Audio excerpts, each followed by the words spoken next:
Okay, so in the basis of previous lectures that what we have covered is we talked about the different types of supplies. So under types of supplies, we have discussed on the basis of mixed supply and the composite supply. That is on the basis of you can say conjunction of supplies. We talked about the composite and the mixed supply. Then we have moved ahead with the another classification of supply, that is on the basis of the movement of goods. So on the basis of movement of goods, if we talk about, so we have two types of supplies here. One is the inward supply and another is the outward supply. In the case of inward supply, we talked about the different types of supplies that the business is getting into the business. Into the business here means that we are talking about the different types of supplies that we are having in the case of what is coming into the business in the form of goods, or you can say in the form of services. So whatever supply that is in the form of goods or the services coming into the business is the inward supply. Then we talked about the outward supply, whatever we are getting in the form of whatever we are doing in the form of outward supplies, or what we are doing in the form of sale, you can say in the form of transfer, barter, lease, rental, any form of supply we are doing into the business, we are doing out of the business. Any goods or the services that is going out of the business, in that case, we call it as the outward supply, right? Then we have other types of supplies here, like for example, when we talk about the locational basis. So on the basis of the location, we have different supplies like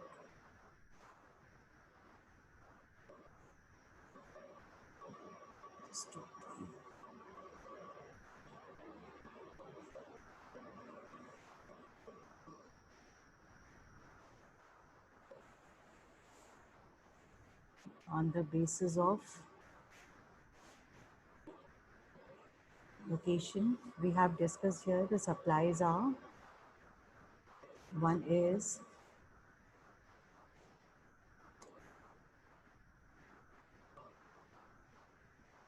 interstate supply and other is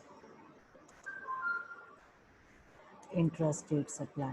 By this interstate and intrastate supplies, you all know very well that we are talking about the different types of supplies on the basis of the location to which the goods or the services are moving in the case of supplies. Interstate here clearly means when the goods are traveling from one state to the another state, that is the interstate supply. Then on the basis of intrastate supply, it simply means when we are talking about the supplies which are not moving beyond the state boundaries. So if we are not moving the goods or the supplies are not going beyond the state boundaries, then it will be considered as a intrastate supplies. So this is the basis of supply on the location, on the destination. Then we have other basis of supplies, that is, you can say on the basis of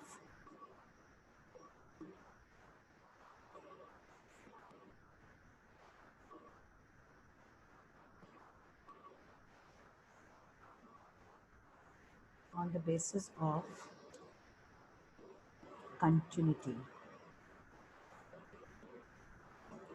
See, on the basis of continuity, if we talk about, so we have the another two type of supplies. One is the one-time supply, and the other is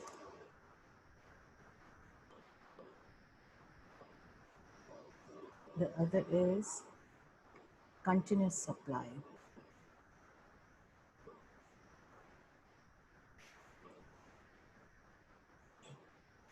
See, when we talk about this supply, different types of supplies on the basis of continuity, it simply means that either the supply will be one-time supply or it will be the continuous supply. One-time supply here means when the goods are supplied only for once to an organization. Like for example, you have purchased a machine. That machine is of 10 crores. So when you have purchased that machine of 10 crores, it is a one-time supply. You will not be purchasing the machine again and again until and unless it is in the course of business, or it is the merchandise of the business. So when you are purchasing certain asset, that can be considered as a one-time supply, because you will be purchasing that 10 crore machine maybe in 5 years or 10 years or 15 years, and not only you are doing that, but also your vendor will might be changing with every time you are placing the order for that machine. So when the supply is only, or you can say the contract or the deal is only for one-time supply of goods, that is considered as the first category here. Then on the basis of continuity, you can say, like for example, in the case of raw materials, that is your recurring demand, that is your recurring supply.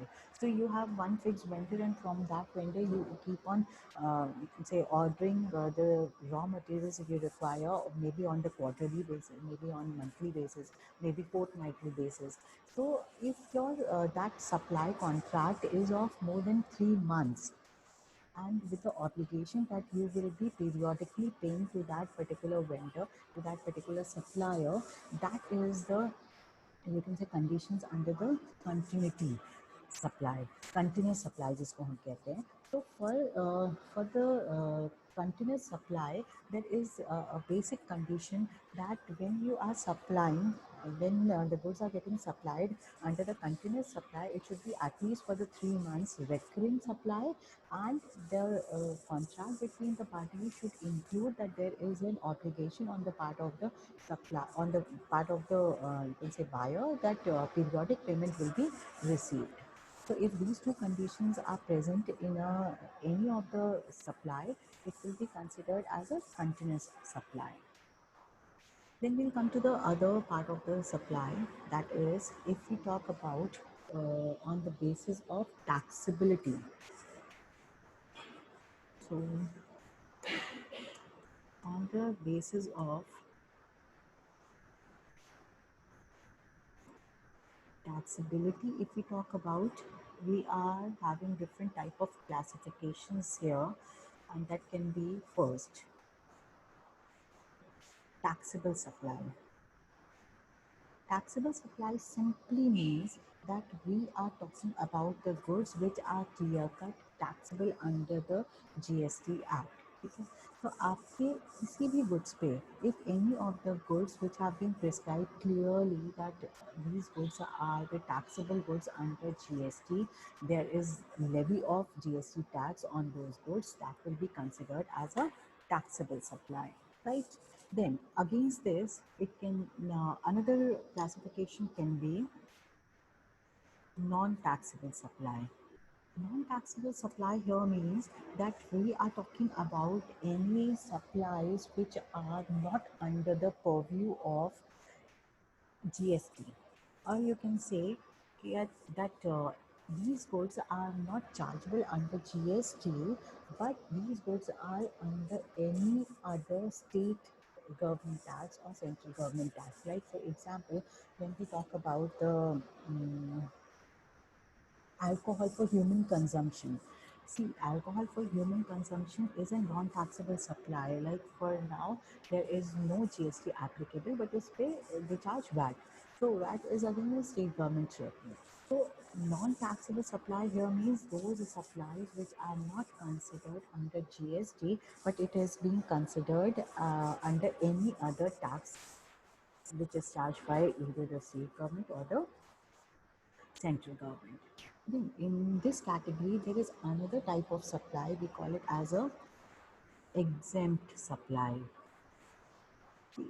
Exempt supply here means that those supplies, these non-taxable supply and exempt supply are more of related words. I will tell you the difference later on once I'll finish off explaining what is exempt supply.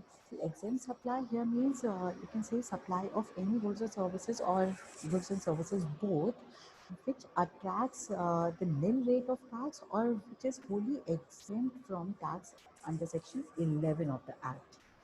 So any supplies which are non-taxable supply, any supplies which have nil rate of tax under it, that will be considered under the exempt supply. Or any goods or services supplies which is having exemption through the special notification of the government, through some modification of the government, that these supplies will not have GST levy, that will be considered under the exempt supply. Now, let me tell you here about the nil rate supply. Nil rate supply means the supplies on which there is nil rate of GST.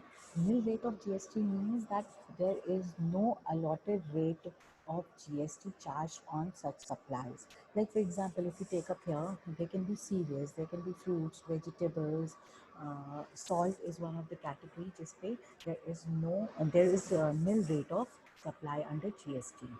So, nil rate here means that the particular product has no rate applied on that product under GST. But when we compare these non-taxable supplies and the exempt supply, the difference here is exempt supply includes non-taxable supplies also, it includes nil rate of supplies also, and it includes any supplies which are not considered under wholly exempt, and there is no rate of GST applied on such supplies. So, as we have studied here that there is non-taxable supplies, there is exempt supplies. Now, you must have a question in your mind that in the previous lectures we talked about one more supplies that should also come under this exempt supply, and that is the uh, zero rated tax supplies. Zero rated supplies here means that any of the supplies which are charged as zero rate. Charged as zero rate here means that we are talking about any supply on which under GST it has been marked as 0% GST.